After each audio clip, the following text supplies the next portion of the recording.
Before coming to the topic, पहले तो बसंत पंचमी की आपको बधाई। और आज नेताजी सुभाष चंद्र बोस को भी याद करने का दिन है। उनके कंट्रीब्यूशन को, उन्होंने जो भारत के लिए किया, उसको भी नमन करने का दिन है। उनको याद करते हुए I would like to start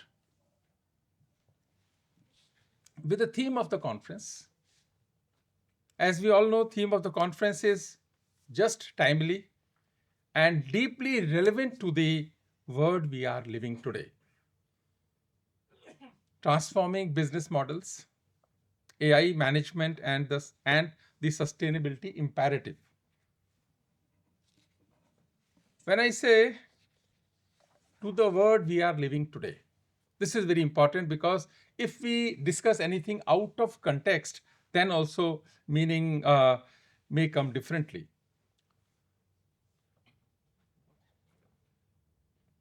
Many of us know PM Canada Mark Corney says on 21st January 2026 at World Economic Forum, just 3 days before, he said, I would like to quote, "In a world of great powers rivalry, the countries in between have a choice. The countries in between have a choice. Compete with each other for favor, compete with each other for favor, or combine to create a third path. The middle powers must act together, because if we are not at the table, we are on the menu. If we are not at the table, we are on the menu," unquote. This is the world where we are living today. That's why challenges are unprecedented. Challenges are very, very difficult. And this now time has come where we are evolving our business strategies. But we have to keep in mind the situations which are happening in the world and causing difficulties to the business world. The International Monetary Fund has recently raised its GDP estimates for India 2025-26 to 7.3%, which was previously 6.6%. And the World Bank has also revised the projections upwards, making India the fastest growing major economy of the world. Friends, this is not just statistics. This is what is happening in our country. This is the result of the futuristic policies of our country. If you think about it, this was not easy. But despite all the speculations to the country, the Indian government has maintained Indian economic growth at this level, even in the face of unprecedented challenges. This is truly a matter of pride to all of us. I would like to congratulate every citizen of our country for this spectacular economic growth of our country. India has become the fourth largest economy after US, China, and Germany. Nobody would have thought this will happen so soon in the beginning of this century. Fastest growing economy of the world. We are transforming business models using artificial intelligence, 21st century managerial skills, leadership, without ignoring sustainability. That's why your theme is very relevant, important, and timely when we say evolving businesses, and three words are associated: artificial intelligence, management, and sustainability. But the Financial Times, I would like to quote from Financial Times, a very old and well-known newspaper from London, recently ran a story in December on Prime Minister Modi's economic reforms, in which they said, and I would like to quote, "Blistering economic growth has provided a tailwind for Modi, who has ambition for India to become a developed nation by 2047. Its centenary of independence. Success would place him among India's most consequential reformers," unquote. This Financial Times reports. Now, the another economist, which is one of the world's most respected economic political magazine, recently published an article in the month of December titled India's Defense Tech Startups Are Thriving. That was the title. India's defense tech startups are thriving.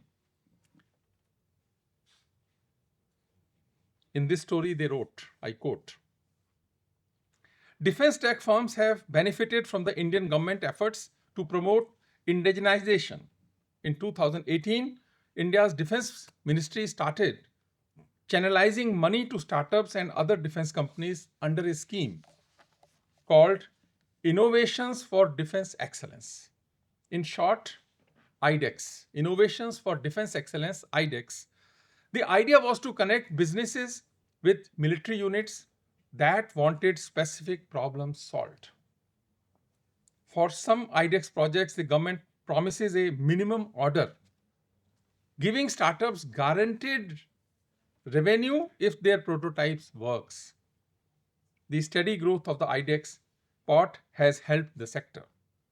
The largest individual grant have jumped from $178,000 to in 2021 to $3 million in 2024, and the scheme has attracted more than 600 companies. Why I am referring this? Because this is important and strategic investment for our country. When we see the numbers 6.5, 7.2, 7.3, these are not numbers. These are the results of our hard work and strategic investments in different priority areas for our country. India has for decades been one of the largest arm importers of the world. A country of 140 crore people, if your total dependence is on import of weapons and weaponry, it's a real challenge for our country. So making it particularly vulnerable to embargoes of ammunition and spare parts, especially by America. We cannot rely, should not rely, will not rely on a specific country. Then the government of India decided, let us shape our business. Why can't we do it here only? So government now demands that a growing proportion of weapons and their components be designed and manufactured in India. Its list swells each year. Even more than money, perhaps the most telling sign of government's seriousness is that startups are looking very positively at their prospects.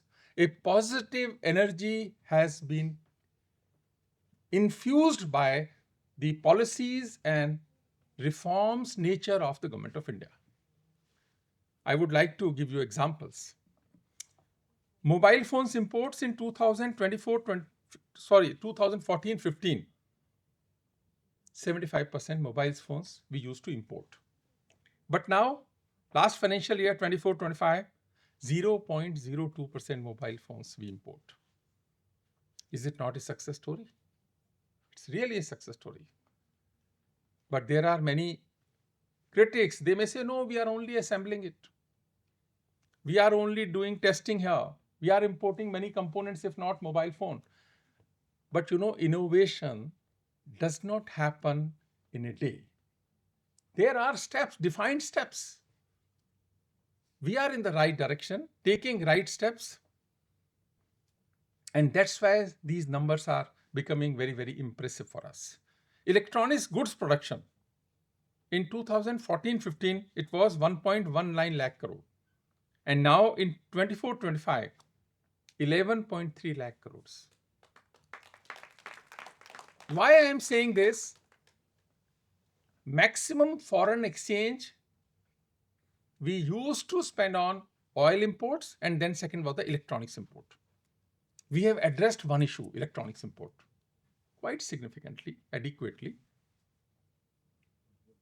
Oils, energy, we are working on it, and we will see the results there also. Exports of mobile phones from India now, 14-15, it was only 0.01 lakh crore. But in 24-25, 2 lakh crore in exports. So we are transforming our businesses, models, and are also entering in new strategic areas. ये है बदलता हुआ Bharat.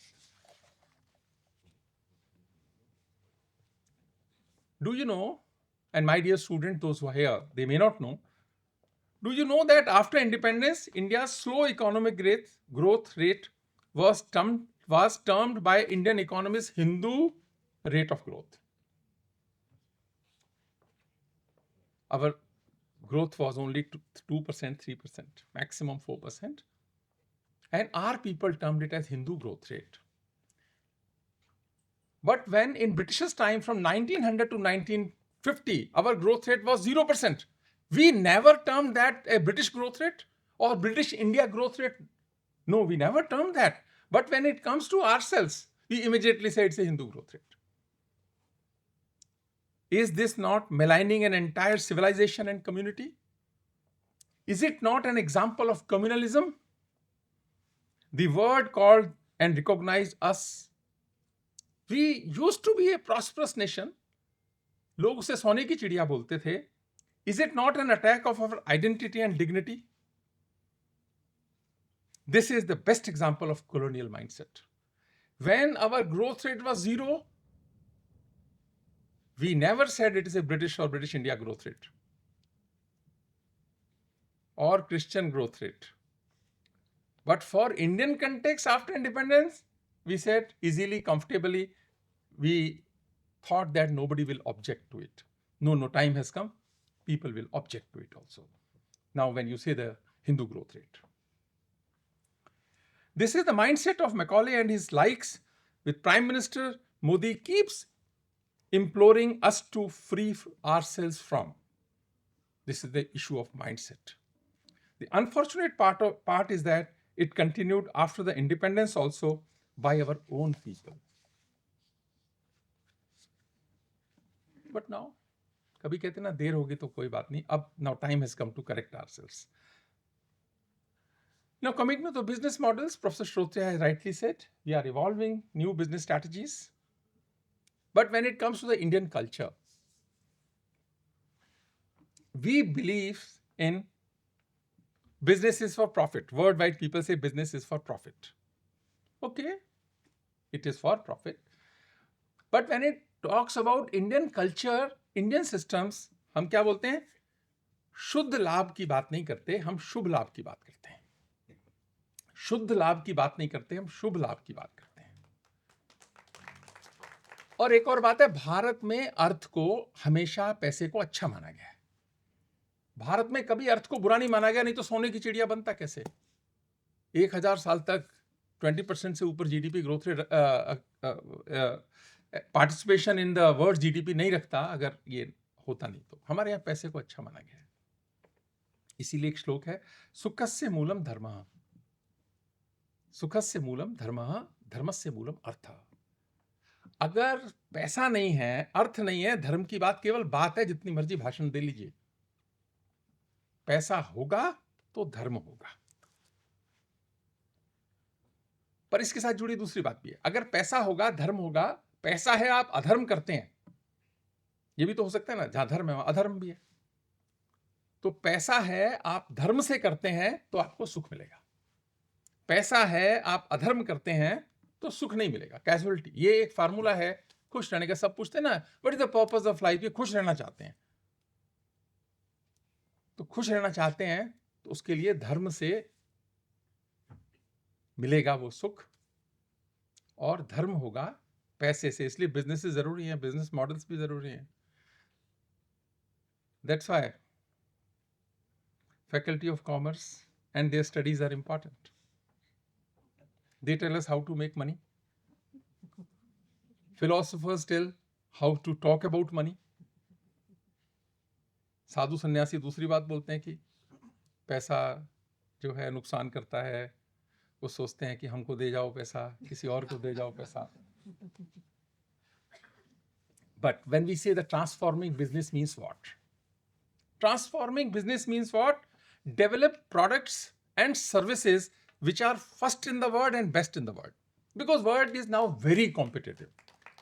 We cannot survive for a long period of time on, say, imported technologies or technology transfers It is essential. It may be first step or second step, but if we have to survive for a very long period of time, we have to add value in the chain. That's why we have to develop products and services which are first in the world and the best in the world. This would generate huge, irreplaceable exports to fuel the rapid and durable economic growth. This is what is expected now, and it is expected for next 20-25 years. We have to accelerate economic growth without considering other aspects. Transforming business means make in India. Now Prime Minister is saying design in India. Make in India is not sufficient. Design also in India. But the next step is what?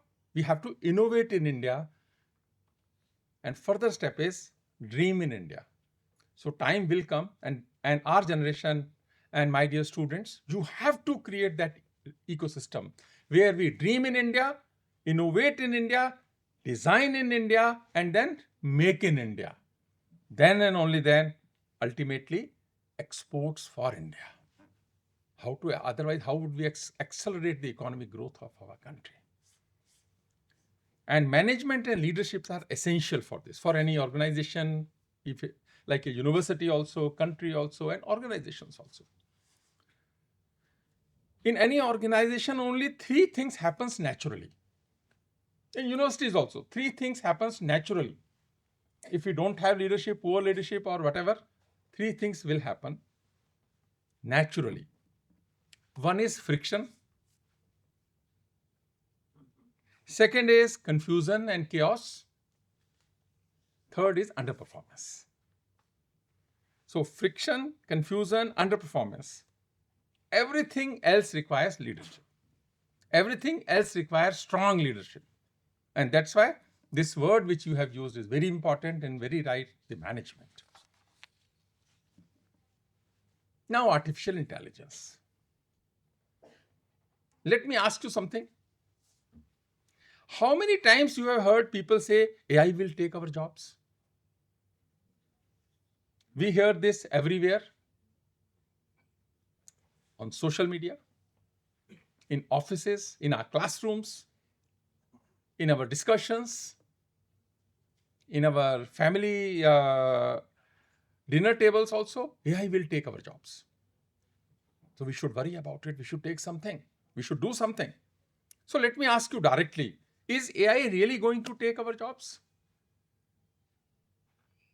And more importantly, how many of us are truly worried about it? My perspective is slightly different on this subject. I strongly believe that no one, no technology, no machine, no AI can take our jobs. Unless we stop growing ourselves. If we are capable, adaptable, and willing to learn, opportunities will always exist for us. When we were students, we learned Pascal. We learned Fortran programming language.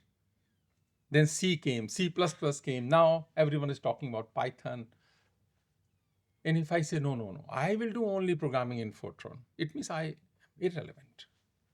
I will not even find compilers for that. So time is changing at a very fast pace. So we have to run to maintain our place. This is the challenge. Now the question is, how do we judge our own capabilities? Capability does not come from a degree alone. It comes from acceptance of change, from continuous learning, from reskilling, and from having the curiosity to learn something new again and again. Like in the classrooms also, most of the time we are worried what to teach. But now time has come. We have to think about how to teach. How to teach, not what to teach. What to teach, आसान है, वो हो जाएगा, but how to teach. So let me give you a simple example. When computers first entered in 1990s, those who are from my generation, they know what there was total uproar in the country when computers came in 90s or 1985, 86, 87. trade union went on strike. They were not ready to accept this. And there was a fear that computers will replace us. But what actually happened? Those who learned computers grew faster. Those who resisted change were left behind. Today, computers did not replace humans, they empowered us. Do you agree? They empowered us. AI is not different. This is what is happening in AI also. AI will not replace humans, but humans who use AI will replace those who do not. AI is here to support us. AI empowers us. AI enhances us, pushes us towards better version of ourselves. And I can assure you that AI will create more jobs. Like computers created more jobs. And this IT industry contribution, we should respect and proud of IT industry of our country. They have done wonders to us. And we are doing extremely well in information technology and allied areas. Now coming to the sustainability aspect, like my personal view is we should not worry about sustainability at all. Unnecessary, this word is coming, disturbing our economic growth. Sustainability is in our DNA. Sustainability is in our culture. Sustainability is in our lifestyle. India is not a 500 years or 200 years or 600 years old civilization. We have more than 10,000 years civilization. Recently, Registrar Saab hain and Professor Ram Singh, we visited 10 Kashi. We visited 2,000 years old temple. And Trivandrum temple was 5,000 years old. Padmanabhan temple, 5,000 years. See the architecture. See the type of stones they have used. 2,000 years, nothing happened to these temples. When now we build buildings today, we say life is 50 years or 65 years. यहाँ भी हम घूमते हैं, कोई building सोचते हैं 65 हो गया, इसको गिरा के नया बनाते हैं. हम कर भी रहे हैं यूनिवर्सिटी के अंदर. नया बनाते हैं गिरा के 65 years हो गया, एज हो गया इसका. Recently, we have constructed Ram Mandir at Ayodhya on using similar old Indian knowledge, traditions, technologies, and life. What they have decided is 1,000 years old. They have not used steel. They have not used cement in the construction. Limestone and stones. It means developed technology. These are the examples of developed technologies. What I want to emphasize. So sustainability, don't worry about sustainability, because we cannot afford to give breaks to the economic growth at any cost. These developed nations, so-called developed nations or the wealthy nations, now they advise us, they have already damaged the climate of the world. Their practices, their usage, their way of life have already damaged, and now they are advising us. In India, it is in our blood. And now, because we are influenced by the Western philosophies and Western economists and Western world, that's why, in some areas we are following that and we are creating problems for ourselves. So our business models, yes, we should keep in mind sustainability. लेकिन अतिवाद नहीं इसमें भी. We have to develop our country. अभी कई बार forest department, कई बार environment department अतिवाद कर रहे हैं. अगर हाईवे बनना है तो चाहिए हमको हाईवे, हमको एयरपोर्ट चाहिए तो चाहिए एयरपोर्ट चाहिए, हमारे को यूनिवर्सिटी में बिल्डिंग बनानी है तो हमको चाहिए एक जगह चाहिए. ये भी, this is like right kind of balance is required. This अतिवाद will not help us. We have not damaged the climate. We are not responsible for anything, but yes, we are sensitive. Our culture, culturally, we are very sensitive people. We don't want to disturb. जहाँ नदियों को भी माता बुलाते हैं, जहाँ पूजा करते हैं रिवर्स की, ऑल्दो हमने गंदी कर दी सारी रिवर्स, मतलब ऐसा भी नहीं कि, और क्योंकि हमारे को सिखा ब्रिटिशर्स गए वो करना। यमुना का एग्जाम्पल मैं बहुत बार देता ही हूँ। यमुना में ताजेवाला के पास में ब्रिटिशर्स के टाइम पे बैराज बनाया, 100% पानी यमुना से निकाल लेते थे। Eastern Yamuna canal and western Yamuna canal में डाल लेते हैं, वो एक फार्मूले से डाल लेते हैं। तो जिस नदी में पानी ही नहीं है उसको क्या क्लीन करोगे आप? There is no clean water in Yamuna except in rainy season और एक्सेस वाटर। गंगा में भी ये क्या? इस समय नर्मदा पे कितने डैम्स हैं आपको पता नहीं, कितने डैम्स हैं, लेकिन फिर भी नर्मदा उतनी गंदी नहीं हुई जितनी ये 2 रिवर्स हमने कर ली। So we should not influenced heavily by the Western economists, philosophers, and designers. We should believe in our systems. 10,000 साल से पुरानी सभ्यता है। But yes, if something is good somewhere, we should take it. वो भी कोई बात नहीं है कि नहीं लेना चाहिए. World is competitive. Sustainability is not a constraint. It is an innovation opportunity. India has demonstrated global leadership through its ambitious renewable energy targets, commitment to net zero emissions by 2070. This we have given our commitment and we will follow it. Promotion of circular economy practices, advocacy of lifestyle for environment. Business models for the future must integrate environment, social and governance principles. Universities must equip students with the ability to design enterprises that are profitable, resilient and responsible. Conference such as this serve as vital platform where ideas converge, debate flourish, and solutions emerge. The bridge and the gap between theory and practice, academia and industry, national priorities and global challenges. I would like to commend the Department of Commerce for sustaining this tradition of intellectual leadership and for aligning academic inquiry and national development goals. As we deliberate over the next 2 days, I urge all participants to think boldly, engage critically, collaborate meaningfully, and innovate responsibly. Let this conference contribute not only to academic literature but also to policy insight and societal transformation. When we are discussing about the business transformation, just think about, because you all are the commerce and economics students, professors, scholars, like one question: should India focus on consumption-led growth or capital-led growth? This is a question. It has to be consumption, but first we have to develop our country.